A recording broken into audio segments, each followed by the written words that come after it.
वाहिगुरु जी का खालसा वाहिगुरु जी की फतेह। परम सन्मानयोग सतगुरां दे हजूर जुड़ बैठे रब रूप गुरमुख सत्संगी जन, सतगुरु जी की बख्शिश महरामत का सदका गुरु चरणों विच जुड़ के बहन का सुभाग समा नसीब होया। सतगुरु जी की इलाही अमृतमय बाणी का कीर्तन गुरु के प्यारे कीर्तनिया फासों आप जी ने सरवण किया। गुरु दर ते बह के वाहिगुरु नाल जुड़न का सांझ पाउण का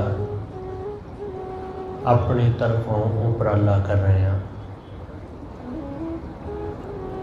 अज का एक पावन वचन गुरु अर्जन देव महाराज जी ने कृपा करके बख्शिया। सतगुरु रहमत करदियां अज दे इस वाक अंदर समझाउंदे ने कि जिन्हां नूं वाहिगुरु दा आसरा, जिन्हां ने परमेश्वर दा आसरा लिया, परमेश्वर दा आसरा तक्या, सतगुरु कहते उन्हां दे लई सुख ही सुख है। उन्हां दे लई हर थां सुख बन गया जिन्हां ने गुरु दा आसरा लिया। सतगुरु कहते सर्व सुखा बने तेरे ओले, तेरे ओले तेरे चरनां दे आसरे जेड़े मनुख भी टिके उन्हां नूं ही सारे सुख हासिल हो गए।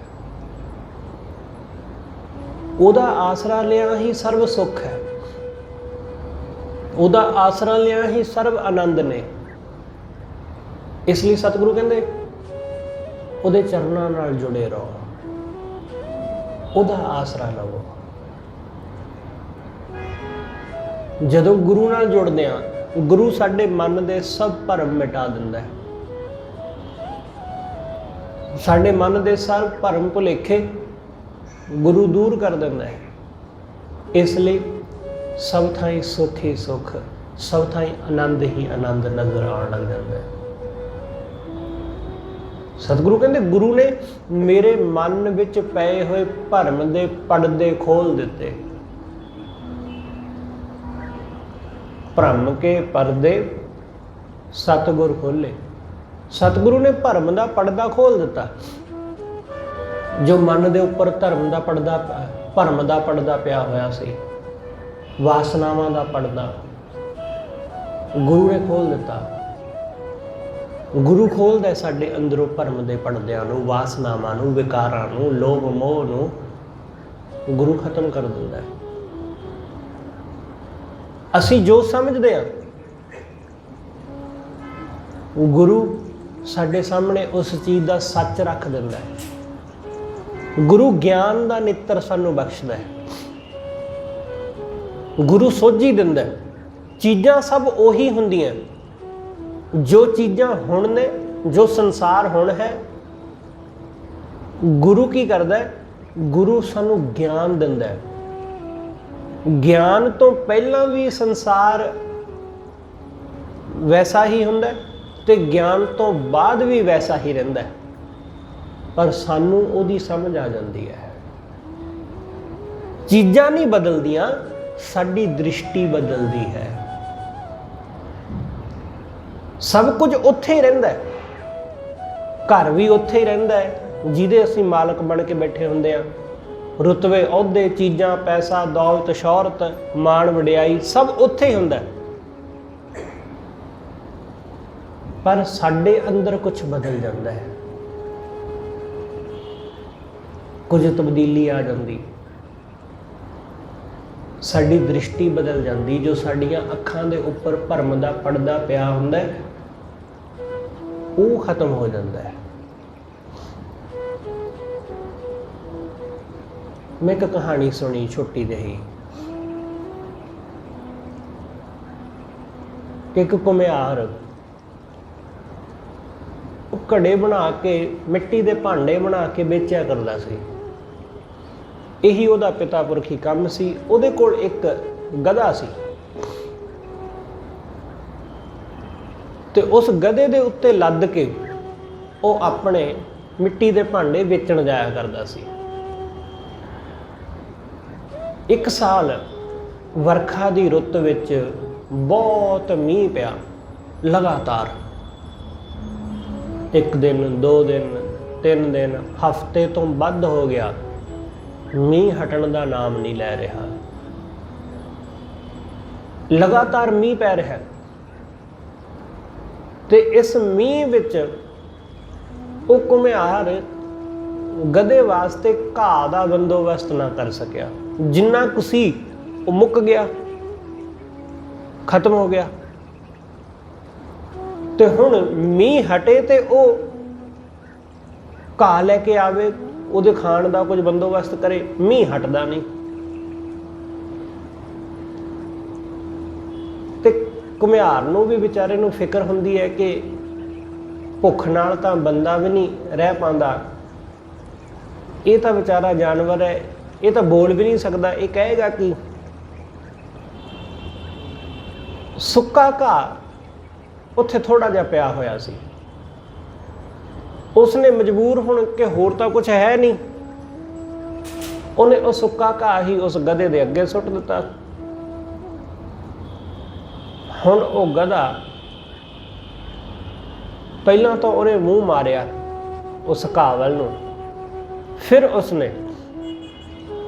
अपना मूँह परे हटा लिया, क्योंकि सुक्का है। सुक्की रोटी तो असी नहीं खानी पसंद करते।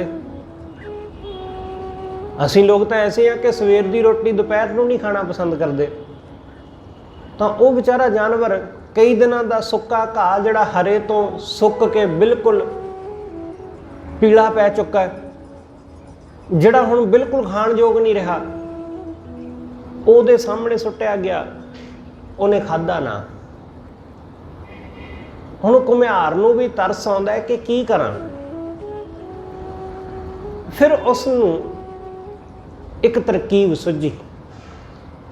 उसने वो घाह चक्या, इकट्ठा किया, उत्थों चंगी तरह साफ करके सब कुछ लै गया ते थोड़ी देर बाद वापस मुड़िया। घुमियार आया, उहदे हत्थ दे विच कुछ हरे रंग की चीज़ सी। वो एक हरे रंग का लिफाफा कह लवो। वो उसने उस गधे दियां अखां दे उत्ते पाया। गधे दियां अखां दे उत्ते उसने हरे रंग का पड़दा पा दिता ते वो सुक्का होया घाह लिया के उसने उस गधे दे सामने रख दिता ते गधा उसनूं हरा घाह समझ के खा गया। जिन्हों वो मूँह भी नहीं मारदा सी, उसनूं हरा घाह समझ के खा गया। ऐसी ही हालत बंदे दी है कि असी जिन्हां चीज़ां नूं हरियां भरियां समझ रहे हैं, जिन्हां नूं असी समझ रहे हैं कि बहुत चमक दमक है, जिन्हां नूं असी समझ रहे हैं कि बड़ियां लिशकदियां विशदगियां सुखदायक चीज़ां आनंददायक, वो सारियां इस तरह भरम दे कारण ही सानूं लिशकदियां विशकदियां नज़र आउंदियां है। सुक्कियां होईयां है, उन्हां विच कुछ भी नहीं। सुख नज़र आउंदा है पर है दुख। नज़र कुछ होर आउंदा है पर है कुछ होर। असल नहीं दिसदा, असल तो उल्ट दिसदा है।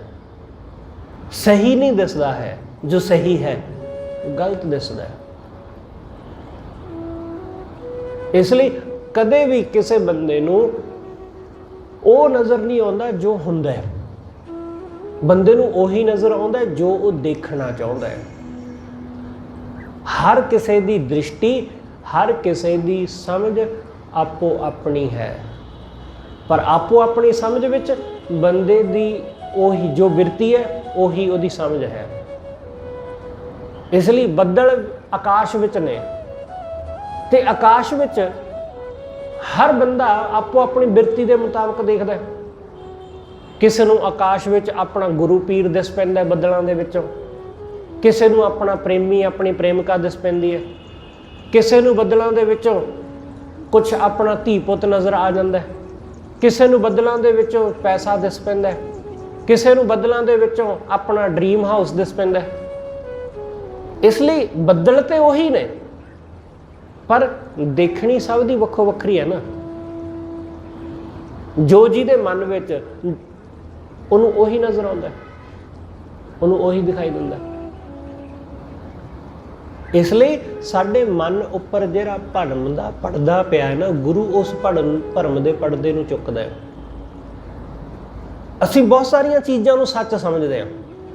ਜਿਵੇਂ ਆਪਾਂ ਅੱਜ ਕੱਲ੍ਹ ਜਿਹੜਾ ਹੈ ਨਾ ਜ਼ਮਾਨਾ, ਉਹ ਅੱਜ ਕੱਲ੍ਹ ਬੜੀ ਟੈਕਨੀਕ ਹੈ, ਬੜੀ ਟੈਕਨੋਲੋਜੀ ਹੈ, ਬੜਾ ਕੁਝ ਡਿਵੈਲਪ ਹੋ ਗਿਆ। ਅਸੀਂ ਵੇਖਦੇ ਹਾਂ ਆ ਬਹੁਤ ਕੁਝ ਫਿਲਮਾਂ ਰਾਹੀਂ ਸਾਡੇ ਸਾਹਮਣੇ ਪ੍ਰਗਟ ਕੀਤਾ ਜਾਂਦਾ ਹੈ। ਇਹੋ ਜਿਹੇ ਜਾਨਵਰ ਦਿਖਾਏ ਜਾਂਦੇ ਨੇ ਜਿਹੜੇ ਹੁਣ ਧਰਤੀ ਦੇ ਉੱਤੇ ਮੌਜੂਦ ਨਹੀਂ। ਜਿਸ ਬੰਦੇ ਨੂੰ ਜਾਣਕਾਰੀ ਨਹੀਂ ਹੈ ਉਹ ਸੱਚ ਸਮਝ ਲੈਂਦਾ ਹੈ। ਉਹ ਸਮਝਦਾ ਹੈ ਕਿ ਸ਼ਾਇਦ ਬੰਦੇ ਨੇ ਸੱਚਮੁੱਚ ਜਾਨਵਰਾਂ ਦੇ ਨਾਲ ਸ਼ੂਟਿੰਗ ਕੀਤੀ ਹੋਣੀ ਹੈ, ਸੱਚਮੁੱਚ ਉਸ ਨੇ ਸ਼ੇਰ ਨਾਲ ਹਾਥੀ ਨਾਲ ਉਸ ਨੇ ਫਿਲਮ ਦੇ ਵਿੱਚ ਕੰਮ ਕੀਤਾ ਹੋਵੇਗਾ, ਜਦ ਕਿ ਐਸਾ ਕੁਝ ਹੁੰਦਾ ਹੀ ਨਹੀਂ। ਕਿਸੇ ਸ਼ੇਰ ਦੇ ਸਾਹਮਣੇ ਕੋਈ ਆਦਮੀ ਨਹੀਂ ਖੜਦਾ, ਆਦਮੀ ਇਕੱਲਾ ਹੁੰਦਾ ਹੈ, ਇਕੱਲਾ ਗੱਲਾਂ ਕਰਦਾ ਹੈ। ਬਸ ਉਸ ਨੂੰ CGI ਰਾਹੀਂ ਉਹਦੇ ਸਾਹਮਣੇ ਹਾਥੀ ਜਾਂ ਸ਼ੇਰ ਜਾਂ ਕੋਈ ਹੋਰ ਜਾਨਵਰ ਜਾਂ ਡਾਇਨਾਸੌਰ ਉਹਦੇ ਸਾਹਮਣੇ ਦਿਖਾ ਦਿੱਤਾ ਜਾਂਦਾ ਹੈ। ਹੁੰਦਾ ਕੁਝ ਵੀ ਨਹੀਂ ਹੈ, ਕੁਝ ਵੀ ਨਹੀਂ, ਬਸ ਦਿਖਾਈ ਦਿੰਦਾ ਹੈ। ਅਸੀਂ ਉਸ ਚੀਜ਼ ਨੂੰ ਸੱਚ ਸਮਝ ਲੈਂਦੇ ਹਾਂ ਜੋ ਹੁੰਦੀ ਹੋਈ ਨਹੀਂ, ਜੋ ਹੁੰਦਾ ਹੀ ਨਹੀਂ। ਬਿਲਕੁਲ ਇਸ ਤਰ੍ਹਾਂ ਲੱਗਦਾ ਹੈ ਕਿ ਉਹ ਬੰਦਾ ਛੂੰਹਦਾ ਵੀ ਹੈ ਉਸ ਜਾਨਵਰ ਨੂੰ, ਉਹਨੂੰ ਹੱਥ ਵੀ ਲਾਉਂਦਾ ਹੈ, ਉਹਦੇ ਉੱਤੇ ਬੈਠਦਾ ਵੀ ਹੈ, ਪਰ ਫਿਰ ਵੀ ਕੁਛ ਨਹੀਂ ਹੁੰਦਾ। ਤੇ ਅਸੀਂ ਉਹਨੂੰ ਸੱਚ ਸਮਝਦੇ ਰਹਿੰਦੇ ਹਾਂ। ਇਸ ਲਈ ਉਹ ਪਰਦੇ ਦੇ ਉੱਤੇ ਸੱਚ ਦਿਸਦਾ ਹੈ। ਸੱਚਮੁੱਚ ਲੱਗਦਾ ਕਿ ਡਾਇਨਾਸੌਰ ਮਾਰ ਰਿਹਾ, ਖਾ ਰਿਹਾ, ਸੱਚਮੁੱਚ ਲੱਗਦਾ ਕਿ ਸ਼ੇਰ ਨਾਲ ਬੰਦਾ ਬੈਠ ਕੇ ਗੱਲਾਂ ਕਰ ਰਿਹਾ, ਸ਼ੇਰ ਦੀ ਸਵਾਰੀ ਕਰ ਰਿਹਾ, ਸੱਚਮੁੱਚ ਲੱਗਦਾ, ਪਰ ਹੁੰਦਾ ਕੁਝ ਵੀ ਨਹੀਂ। ਸਿਰਫ ਕੰਪਿਊਟਰ ਦੇ ਰਾਹੀਂ CGI ਰਾਹੀਂ ਉਹਨਾਂ ਸਭ ਚੀਜ਼ਾਂ ਨੂੰ ਦਿਖਾ ਦਿੱਤਾ ਜਾਂਦਾ ਹੈ। ਬੜੇ ਬੜੇ ਭਿਆਨਕ ਜੰਗਲ ਦਿਖਾ ਦਿੱਤੇ ਜਾਂਦੇ ਨੇ, ਬੜੇ ਬੜੇ ਵੱਡੇ ਵੱਡੇ ਝਰਨੇ ਦਿਖਾ ਦਿੱਤੇ ਜਾਂਦੇ ਨੇ ਪਾਣੀ ਦੇ, ਜੋ ਕਿ ਧਰਤੀ ਦੇ ਉੱਤੇ ਮੌਜੂਦ ਹੀ ਨਹੀਂ। ਬਹੁਤ ਕੁਝ ਐਸਾ ਕਰ ਦਿੱਤਾ ਜਾਂਦਾ ਹੈ। ਇਸ ਲਈ ਸਤਿਗੁਰੂ ਕਹਿੰਦੇ ਐਸੇ ਹੀ ਭਰਮ ਦੇ ਪਰਦੇ ਬੰਦੇ ਦੀਆਂ ਅੱਖਾਂ ਦੇ ਉੱਤੇ ਪਏ ਹੋਏ ਨੇ। ਉਹ ਕੁਛ ਦਾ ਕੁਛ ਸਮਝੀ ਜਾਂਦਾ ਹੈ, ਉਹ ਦੁੱਖ ਨੂੰ ਵੀ ਸੁੱਖ ਸਮਝੀ ਜਾਂਦਾ ਹੈ, ਉਹ ਸੁੱਖ ਨੂੰ ਦੁੱਖ ਸਮਝੀ ਜਾਂਦਾ ਹੈ।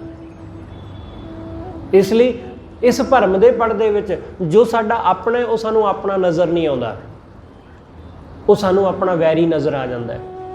ਜੋ ਸਾਡਾ ਵੈਰੀ ਹੈ ਉਹ ਭਰਮ ਦਾ ਪਰਦਾ ਸਾਡੀਆਂ ਅੱਖਾਂ ਤੇ ਪਿਆ ਹੋਣ ਕਰਕੇ ਉਹ ਸਾਨੂੰ ਮਿੱਤਰ ਨਜ਼ਰ ਆਉਂਦਾ ਹੈ। ਇਸ ਕਰਕੇ ਸਤਿਗੁਰੂ ਕਹਿੰਦੇ ਗੁਰੂ ਇਹਨਾਂ ਭਰਮ ਦੇ ਪਰਦਿਆਂ ਨੂੰ ਚੁੱਕਦਾ ਹੈ। ਗੁਰੂ ਸਾਡੇ ਮਨਾਂ ਵਿੱਚੋਂ ਭਰਮਾਂ ਨੂੰ ਮਿਟਾਉਂਦਾ ਹੈ, ਉਹ ਸਾਨੂੰ ਸੱਚ ਵਿਖਾਉਂਦਾ ਹੈ, ਉਹ ਸਾਨੂੰ ਗਿਆਨ ਬਖਸ਼ਦਾ ਹੈ। ਸਤਿਗੁਰੂ ਕਹਿੰਦਾ ਦੇਖਣਾ ਤੂੰ ਆਪ ਹੈ, ਬਸ ਮੈਂ ਤੈਨੂੰ ਨਿਗਾਹ ਬਖਸ਼ ਦਿਆਂਗਾ। ਇਸ ਲਈ ਖਿਆਲ ਰੱਖਣਾ ਕਿ ਸਿਆਣਾ ਗੁਰੂ, ਸਿਆਣਾ ਉਸਤਾਦ, ਸਿਆਣਾ ਟੀਚਰ, ਅਧਿਆਪਕ ਉਹੀ ਹੈ ਜਿਹੜਾ ਸਿਰਫ ਦਿਸ਼ਾ ਦਿਖਾਉਂਦਾ ਹੈ। ਉਹ ਤੋਰਦਾ ਨਹੀਂ, ਉਹ ਦਿਸ਼ਾ ਦਿਖਾਉਂਦਾ ਹੈ। ਤੁਰਨਾ ਹਰ ਬੰਦੇ ਨੇ ਆਪ ਹੀ ਹੁੰਦਾ, ਆਪ ਹੀ ਹੁੰਦਾ। ਉਹ ਤਾਂ ਸਿਰਫ ਮਾਰਗ ਦੱਸਦਾ ਹੈ ਕਿ ਇਹ ਮਾਰਗ ਹੈ ਪਹੁੰਚਣ ਦਾ। ਉਹ ਸਮੇਂ-ਸਮੇਂ ਤੇ ਮਾਰਗਦਰਸ਼ਨ ਕਰਦਾ ਹੈ, ਜਿੱਥੇ ਜ਼ਰੂਰਤ ਪੈਂਦੀ ਹੈ ਉੱਥੇ ਉਹ ਸਹਾਇਤਾ ਕਰਦਾ ਹੈ, ਪਰ ਮਾਰਗ ਆਪ ਹੀ ਤੈਅ ਕਰਨਾ ਪੈਂਦਾ ਹੈ। ਮੰਜ਼ਿਲ ਤੇ ਪਹੁੰਚਣ ਵਾਸਤੇ ਮਿਹਨਤ ਮੁਸ਼ੱਕਤ ਆਪ ਹੀ ਕਰਨੀ ਪੈਂਦੀ ਹੈ। इस करके सतगुरु समझाते कि गुरु सानू सोझी बख्शदा है, वो सानू सूझ प्रदान करता है, वो सानू नेत्र दिंदा है कि वेख इस संसार नूं ते इनू ऑब्जर्व कर, इनू वेख, इनू जान कि यह संसार कैसा है। गुरु नहीं दसदा, गुरु कहंदे तू अपनी अखां नाल देख। इसलिए जदों असीं अपनी अखां नाल देखदे हां फिर सानू खुद नूं समझ आउंदी है। सतगुरु कहंदे सर्व सुखा बने तेरे ओले, हे सच्चे पातशाह तेरे ओले, तेरे चरनां नाल जुड़ के सारे सुख बन गए। तेरे चरनां दा आसरा लिया, सारे सुख ही सुख, आनंद ही आनंद, दुख हुण मिट गया। दुख उदों तक ही लगता है जदों तक अज्ञानता है, जदों तक ज्ञान नहीं है, जदों तक समझ नहीं है। जदों ज्ञान हो जाता है फिर सुख है। भरम के पड़दे सतगुरु खोले, जदों भरम दे पड़दे खुल गए, गुरु दे चरनां दा आसरा मिल गया, सतगुरु कहंदे फिर राज लीला तेरे नाम बनाई। राज लीला, राजियां वर्गा ठाठ, राजियां वर्गी मौज। हुण राजियां दी मौज ते भगत दी मौज दा थोड़ा अंतर है। राजियां दी मौज की तुसीं इहदी कल्पना कर सकते हो, राजियां दी मौज दी, क्योंकि जिस आदमी दे कोल बहुत पैसा है उहदियां मौजां की ने, उहदियां मौजां खाण पीण दियां, उहदियां मौजां दुनिया दियां रंग रलियां मनाउण दियां, उहदियां मौजां दुनिया विच जिथे मर्जी घुम फिर लैण दियां, उहदियां मौजां वधिया वधिया महंगियां गड्डियां विच घुमण दियां। असीं लोग यही समझदे हां। राज, राज कोई बंदा बहुत वड्डा मंत्री बन गया, कोई मुख मंत्री, प्रधानमंत्री या राष्ट्रपति हो गया, किसी बहुत वड्डे अहुदे ते हो गया, तो बंदा सोचता है कि जिन्ने वड्डे अहुदे ते हो गया उन्नियां ही उहदियां मौजां हो गईयां, उन्ना ही उहनूं सुख हो गया कि उहदा हुक्म चलदा है, हुण वो जो मर्जी करा लवे, जो कह देगा वो सब नूं मनना पेगा, इसलिए उहदी मौज है। सतगुरु कहते राजलीला, राजलीला कैसी, भगत दी राजलीला कैसी है। भगत दी राजलीला, गुरमुख दी राजलीला ऐसी है कि उहदे कोल कख भी नहीं है, वो फिर भी राजियां वर्गा है। इस दुनिया विच ऐसा बहुत दफा देखा गया कि जिस भगत नूं लोग भिखारी कहंदे सन, मंगतियां वर्गा कहंदे सन, वो राजियां वर्गा देखा गया। जिन्हों दुनिया राजा कहंदी सी, बादशाह कहंदी सी, वो भिखारी देखे गए, उन्होंने भिखारियां वर्गा देखा गया, मंगदियां होया, बेबस। पर भगत नूं तुसीं बेबस नहीं देखोगे, उन्होंने लाचार नहीं देखोगे, उन्होंने मंगता नहीं देखोगे। वो झुग्गी विच रहिंदा होया भी महल दा आनंद माण लैंदा है। असीं लोग महल विच रहिंदियां होया भी महल दा आनंद नहीं माण पांदे।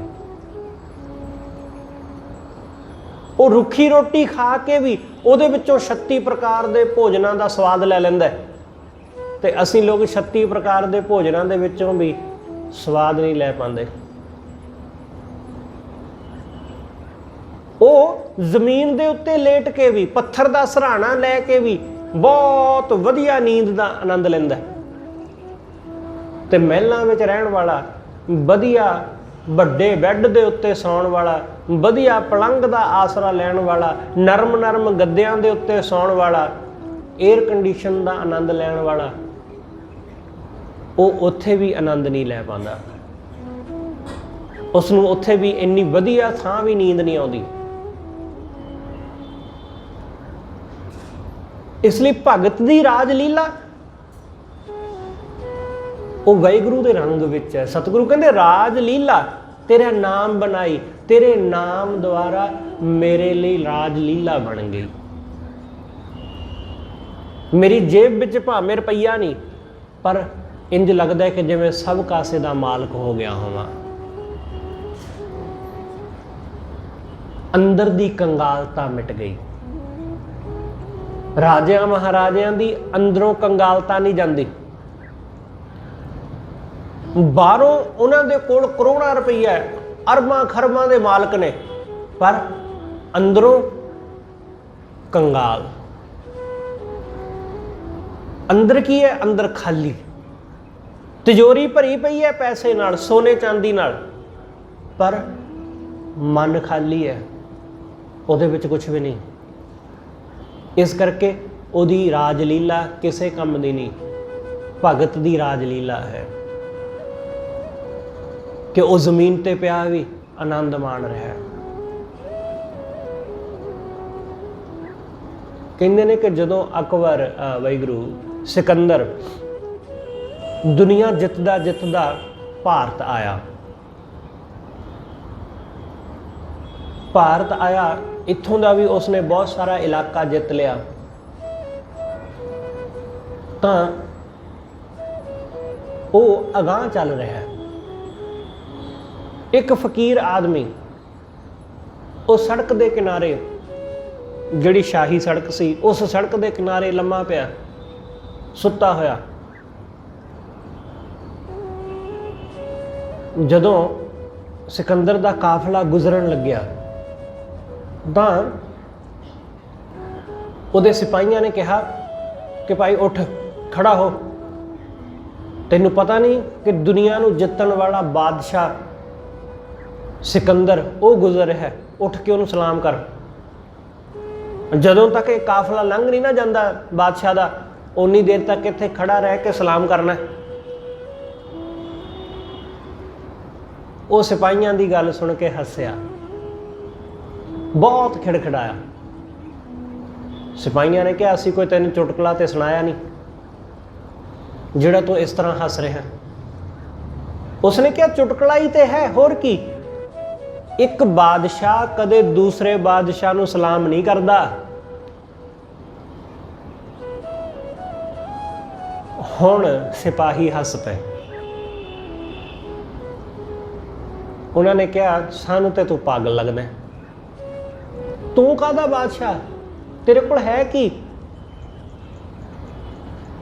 बादशाह दे कोल तख्त हुंदा है, बादशाह कोल अपना राज हुंदा है, बादशाह कोल अपनी फौज हुंदी है, बादशाह दे कोल सिर दे उत्ते ताज हुंदा है। तेरे कोल की है? कख भी नहीं, कपड़े तेरे फटे पे ने, सड़क दे किनारे तू सुत्ता पिया, फौज तेरे आले दुआले कोई है नहीं, तख्त तेरा कोल कोई है नहीं, ते काहदा बादशाह तू? बादशाह किसे जगह किसे देश दा हुंदा है, तेरा केड़ा देश, तेरा केड़ा राज है? तां उस फकीर ने कहा कि मेरा अपना राज है। तुहाडे बादशाह दा केड़ा राज है? वो कहंदे, साडे बादशाह ने दुनिया जित्ती है, सिकंदर ने दुनिया जित ली। वो फकीर ने आख्या कि काहदा बादशाह सिकंदर, दुनिया जितदा फिरदा, उन्होंने जाके पुछो कि उन्हें अपने आप को जितया। कह दो कि जिन्हों फकीर कहते ने, उस बादशाह ने सिकंदर को सुनेहा भेजा, अपने बादशाह को कहो जाके कि सिकंदर तां ही सिकंदर है जे उसने अपना मन जितया होया, नहीं तो कोई बादशाह नहीं। मैं नहीं मनता ऐसे बादशाह को बादशाह। उहदियां गल्लां सामने सिपाहियां नूं गल ना आवे कोई, उन्होंने सिकंदर दे सामने लिआंदा गया, सिकंदर दे सामने लिआंदा, उन्हें सिकंदर दे सामने खड़ो के भी सिकंदर नूं सलाम ना कीता। सारे हैरान। सिकंदर ने आख्या कि भाई तू सलाम क्यों नहीं करया? वो कहंदा, एक बादशाह दूसरे बादशाह नूं सलाम नहीं करता। तू बादशाह होवेगा जमीन दा, पर मैं बादशाह अपने आप दा, मैं अपने आप दा बादशाह। तू बादशाह आ सिपाहियां दा, ये तेरा हुक्म मनते हैं क्योंकि तू तख्त ते बैठा है। कल नूं तू नहीं होवेगा, तेरी थां कोई होर होवेगा, ये उहदा हुक्म मनणगे। तेरा हुक्म नहीं कोई मानता, इस तख्त का हुक्म मानते हैं, इस कुर्सी का हुक्म मानते हैं। अज कोई मुख मंत्री होर है, कल कोई होर सी, कल किसी होर दा हुक्म चलदा सी, अज किसी होर दा चलदा है, कल नूं किसी होर दा चलेगा।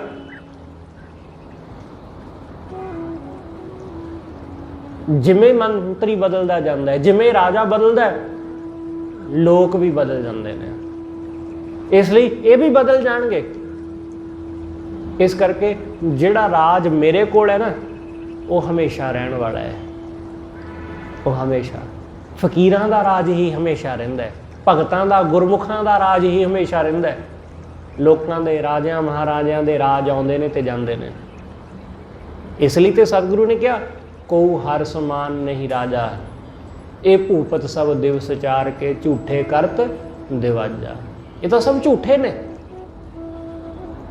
राजलीला तो वाहिगुरू दे नाम नाल बनदी। तुसीं कदे रतन सिंह भंगू का लिखिया होया जो इतिहास का ग्रंथ है उन्होंने पढ़ियो। जदों जकरिया खान ने सिखां नूं नवाबी देण दी पेशकश कीती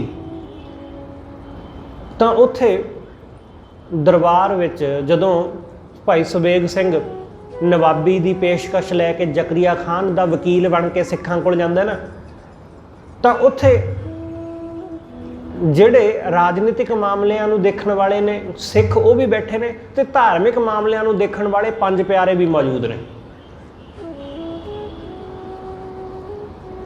दोनों बैठे ने। सरदार दरबारा सिंह वर्गे, नवाब कपूर सिंह वर्गे, राम जस्सा सिंह रामगढ़िया वर्गे, ऐसे सारे गुरसिख उत्थे बैठे ने। जदों सुबेग सिंह ने कहा कि जकरिया खान तुहानूं नवाबी देना चाहुंदा है ते तुसीं इस नूं प्रवान करो, तां सरदार दरबारा सिंह ने कहा कि किहड़ी नवाबी, सानूं तां नवाबी गुरु ने बख्शी है, असीं तां जन्म तो ही बादशाह, सानूं नहीं तुहाडीआं उपाधियां चाहीदियां, लै जा वापस इस नूं। ये राजनीतिक मामलिਆਂ ਦਾ आगू ਜਿਹੜਾ ਰਾਜਸੀ ਮਾਮਲਿਆਂ ਨੂੰ ਦੇਖਦਾ, ਉੱਥੇ ਇਹ ਸਿੰਘ ਮੌਜੂਦ, ਉਹਨਾਂ ਨੇ ਠੋਕਰ ਮਾਰ ਦਿੱਤੀ। ਉਹ ਕਹਿੰਦੇ ਸਾਨੂੰ ਨਹੀਂ ਚਾਹੀਦੀ, ਕਿਉਂਕਿ ਸਾਨੂੰ ਤੇ ਉਪਾਧੀ, ਸਾਨੂੰ ਤੇ ਨਵਾਬੀ ਗੁਰੂ ਦੇ ਗਿਆ, ਸਾਨੂੰ ਗੁਰੂ ਦੇ ਕੇ ਗਿਆ। ਗੁਰੂ ਨੇ ਕਿਹਾ ਕਿ ਖਾਲਸਾ ਰਾਜ ਕਰੇਗਾ, ਇਸ ਲਈ ਅਸੀਂ ਭੀਖ ਥੋੜੀ ਨਾ ਲੈਣੀ ਕਿਸੇ ਕੋਲੋਂ। ਤਾਂ ਸੁਬੇਗ ਸਿੰਘ ਨੇ ਪੰਜ ਪਿਆਰਿਆਂ ਦੇ ਸਾਹਮਣੇ ਬੇਨਤੀ ਕੀਤੀ कि तुसीं किरपा करके इस नूं प्रवान करो। पंज प्यारिਆਂ ਦਾ ਅੱਗੋਂ जवाब, उन्होंने कहा कि सानू नवाबी देने की कोशिश करते हो तुसीं, जिन्हां नूं गुरु गोबिंद सिंह नवाबी दे गए। गुरु गोबिंद सिंह साडे सामने आप अपना सिर झुका गए, इस तो वड्डी उपाधि होर की हो सकती सी साडे वास्ते। तुसीं सानू उपाधियां दिंदे फिरदे, सानू नहीं चाहिदी तुहाडी नवाबी। जिन्हां नूं ये नवाबी मिली होवे, ऐसा राज मिलिया होवे, उन्हां नूं आ दुनियावी राज दी भुख नहीं हुंदी। आ राजलीला, सतगुरु कहंदे ये राजलीला तेरे नाम राही बनी, राजलीला तेरे नाम बनाई। जदों बंदा वाहिगुरू दे नाम विच जुड़े तां वो जिथे भी है उत्थे वो राज कर रहा है। वो भावें जुत्तियां बनाउंदा होवे, वो अपने आप दे विच बादशाही है, वो अपने आप विच बादशाह। इसलिए सिख जिहड़ा उहदे भाणे विच रहण वाला, उहदी रज़ा विच रहण वाला, वो हमेशा अपने आप नूं बादशाही समझदा है। हंकार करके नहीं, उहदा रोब, उहदी जुरत बादशाह वाली है। इसलिए वो किसी अगे झुकदा नहीं, वो झुकदा सिर्फ परमात्मा अगे, सिर्फ अकाल पुरख अगे, उस तो बिना किसी अगे नहीं। सतगुरु कहते राजलीला तेरे नाम बनाई, जोग बनया तेरा कीर्तन गाई। हुण राज ते जोग, जोग जिहड़े जोगी समझते हैं वो जोग, वो नहीं। सतगुरु कहते मेरे लिए जोग बन गया तेरा कीर्तन गाउणा ही, तेरा कीर्तन ही मेरे लिए योग हो गया। क्योंकि जोगी की करता है, वो कहता घर बार छड्डो, तपस्या करो, योग धारण कर लो। सतगुरु कहते तेरा कीर्तन ही मेरे लिए योग हो गया है, योग बनया।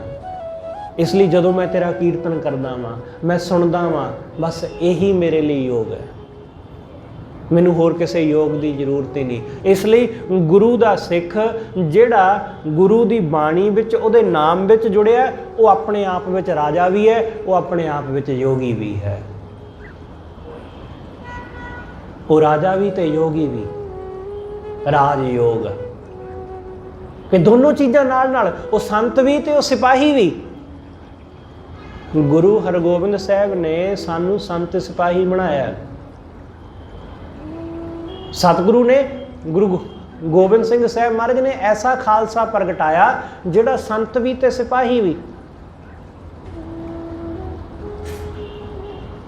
जिहड़ा निमरता नाल भरिया होया भी ते जुरत नाल भरिया होया भी।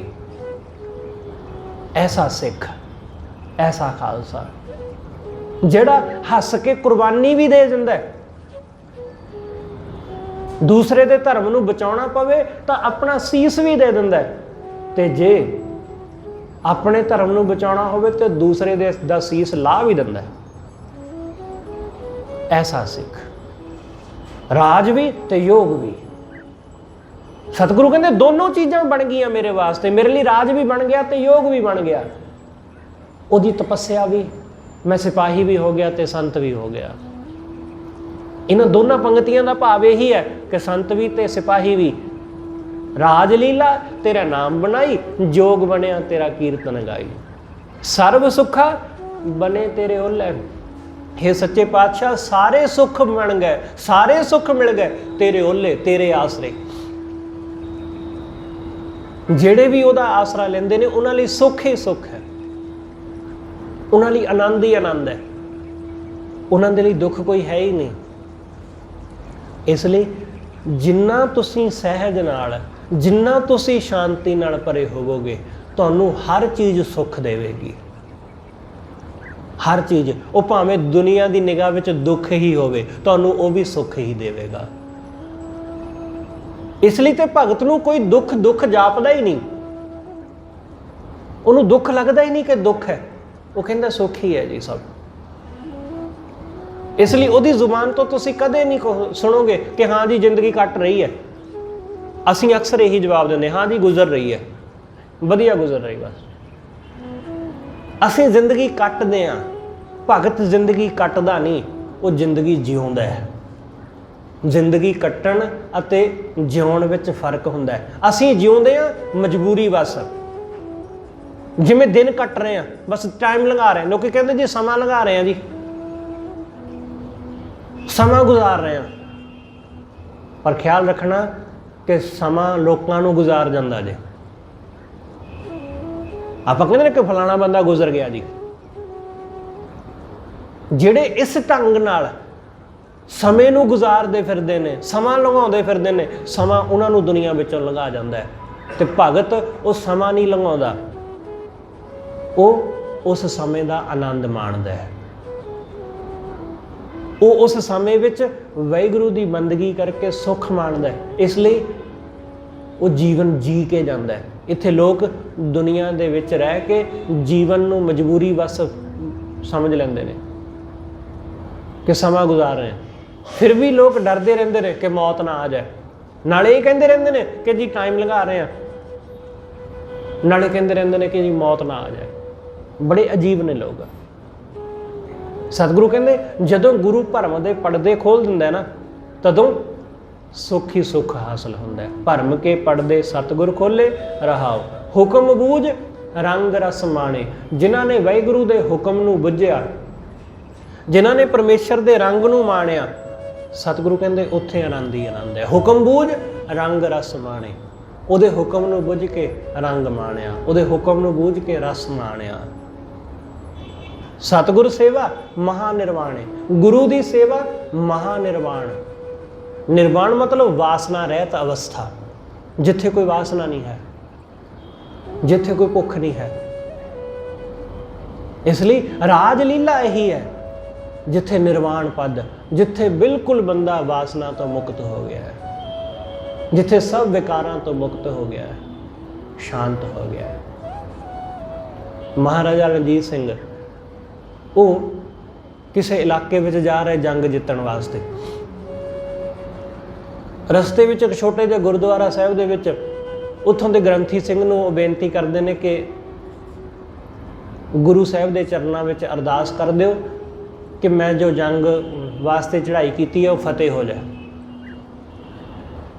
ਸਿੱਖ ਨੇ ਅਰਦਾਸ ਕੀਤੀ ਕਿ ਇਹ ਸੱਚੇ ਪਾਤਸ਼ਾਹ, ਤੁਹਾਡੇ ਦਰ ਦਾ ਇਹ ਮੰਗਤਾ ਰਣਜੀਤ ਸਿੰਘ ਤੁਹਾਡੇ ਚਰਨਾਂ ਵਿੱਚ ਬੇਨਤੀ ਕਰਨ ਪਹੁੰਚਿਆ ਕਿ ਇਹਦੀ ਜੰਗ ਜਿੱਤੀ ਜਾਏ, ਇਹ ਫਤਿਹ ਕਰਕੇ ਆਵੇ ਜੰਗ ਨੂੰ। ਮਹਾਰਾਜਾ ਰਣਜੀਤ ਸਿੰਘ ਵਾਪਸ ਮੁੜਿਆ ਜਦੋਂ ਜੰਗ ਜਿੱਤ ਕੇ, ਉਸ ਗੁਰਦੁਆਰਾ ਸਾਹਿਬ ਵਿੱਚ ਆਇਆ ਤੇ ਉਸ ਗ੍ਰੰਥੀ ਸਿੰਘ ਨੂੰ ਉਹਨਾਂ ਨੇ ਕਿਹਾ ਕਿ ਮੈਂ ਗੁਰਦੁਆਰਾ ਸਾਹਿਬ ਨੂੰ ਕੁਝ ਦੇਣਾ ਚਾਹੁੰਦਾ, ਮੈਂ ਜੰਗ ਜਿੱਤ ਕੇ ਆਇਆ, ਮੰਗੋ ਕੀ ਚਾਹੀਦਾ, ਜੋ ਕਹੋਗੇ ਮੈਂ ਉਹ ਗੁਰਦੁਆਰਾ ਸਾਹਿਬ ਦੇ ਨਾਮ ਲਾ ਦਿਆਂਗਾ। ਉਸ ਸਿੱਖ ਨੇ ਕਿਹਾ ਕਿ ਕਿਹੜਾ ਮਹਾਰਾਜਾ, ਕੌਣ ਮਹਾਰਾਜਾ? ਉਸਨੇ ਰਣਜੀਤ ਸਿੰਘ ਨੇ ਕਿਹਾ ਮੈਂ। ਕਿੱਥੋਂ ਦਾ ਮਹਾਰਾਜਾ? ਜਦੋਂ ਕੱਲ ਆਇਆ ਸੀ ਉਦੋਂ ਤਾਂ ਤੂੰ ਮੰਗਤਾ ਸੀ,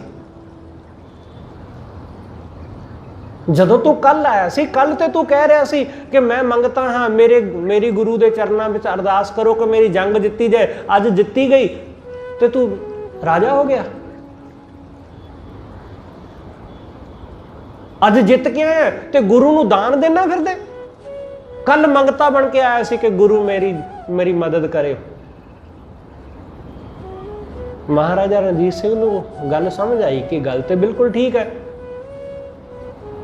ਕਿ ਜਦੋਂ ਅਸੀਂ ਲੋਕ ਕੁਝ ਹਾਸਲ ਕਰਨਾ ਹੁੰਦਾ, ਕੁਝ ਲੈਣਾ ਹੁੰਦਾ, ਉਦੋਂ ਬੜੀ ਨਿਮਰਤਾ ਨਾਲ ਆਉਂਦੇ ਆ, ਪਰ ਜਦੋਂ ਕੁਝ ਦੇਣਾ ਹੁੰਦਾ ਉਦੋਂ ਬੜੇ ਹੰਕਾਰ ਨਾਲ। ਅਸਲ ਵਿੱਚ ਰਾਜਾ ਉਸ ਸਿੱਖ ਨੂੰ ਕਹਿਣਾ ਚਾਹੀਦਾ, ਉਹ ਕਹਿੰਦੇ ਜਾ ਚਲਿਆ ਜਾ, ਸਾਨੂੰ ਨਹੀਂ ਚਾਹੀਦੀਆਂ ਤੇਰੀਆਂ ਚੀਜ਼ਾਂ, ਕਿਉਂਕਿ ਗੁਰੂ ਦੇ ਦਰ ਤੇ ਭੇਂਟ ਕੀਤਾ ਜਾਂਦਾ ਹੈ, ਗੁਰੂ ਦੇ ਦਰ ਤੇ ਸੇਵਾ ਕੀਤੀ ਜਾਂਦੀ ਹੈ।